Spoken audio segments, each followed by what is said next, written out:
Welcome back Telugu movie reviews. Mass Maharaja Ravi Teja గారి latest movie అయిన mass జాతర ఈ అక్టోబర్ 31 థియేటర్లో రిలీజ్ కాబోతుంది. ఈ మూవీకి భాను భోగవరపు డైరెక్షన్ వహించారు. ఈ మూవీలో శ్రీలీల గారు హీరోయిన్ గా నటించారు. ఇటీవల విడుదలైన ట్రైలర్ సినిమాపై అంచనాలను భారీగా పెంచింది. మాస్ ప్రేక్షకులకు కావలసిన యాక్షన్, కామెడీ, రొమాన్స్ ఇందులో పుష్కలంగా ఉన్నట్టు స్పష్టమవుతుంది. ముఖ్యంగా సినిమా విడుదలకు ముందే అందిన ఫస్ట్ టాక్ రవితేజ ఫ్యాన్స్ కి పండుగ వాతావరణాన్ని తెచ్చింది. అయితే ఈ మూవీ సెన్సార్ పూర్తి చేసుకోవడం జరిగింది. ఈ మూవీకి సెన్సార్ బోర్డు వారు యుఏ సర్టిఫికేట్ అనేది ఇచ్చారు. సెన్సార్ సభ్యులు సినిమాను బాగా ఎంజాయ్ చేశారని, చాలా పాజిటివ్ రెస్పాన్స్ ఇచ్చారని సమాచారం. ఈ మూవీ యొక్క రన్ టైం వచ్చేసి 2 hours 23 minutes గా ఉందట. ఈ మూవీ యొక్క ఫస్ట్ రివ్యూ ఎలా ఉందో ఇప్పుడు చూద్దాం రండి.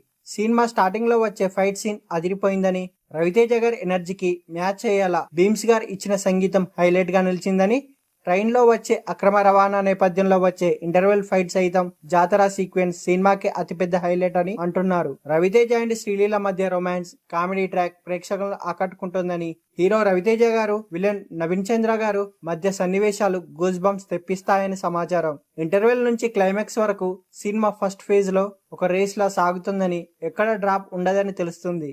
మొత్తంగా మాస్ జాతర రవితేజ నుంచి ఫ్యాన్స్ ఆశించే మాస్ కమర్షియల్ మూవీ అని, ఇది ఆద్యంతం నవ్వులు పూయిస్తూనే ప్రేక్షకుల్ని ఫుల్ గా ఎంటర్టైన్ చేస్తుందని వస్తున్న టాక్. వరుసగా వచ్చిన డిసప్పాయింట్మెంట్స్ తర్వాత ఈ సినిమా రవితేజ గారికి సాలిడ్ కంబ్యాక్ ఇచ్చి నిజమైన మాస్ జాతర సృష్టించడం ఖాయమని అంచనా వేయవచ్చు. ఈ మూవీ కొరకు ఎంతమంది వెయిట్ చేస్తున్నారో కింద కామెంట్ సెక్షన్ లో కామెంట్ చేయగలరని మనవి.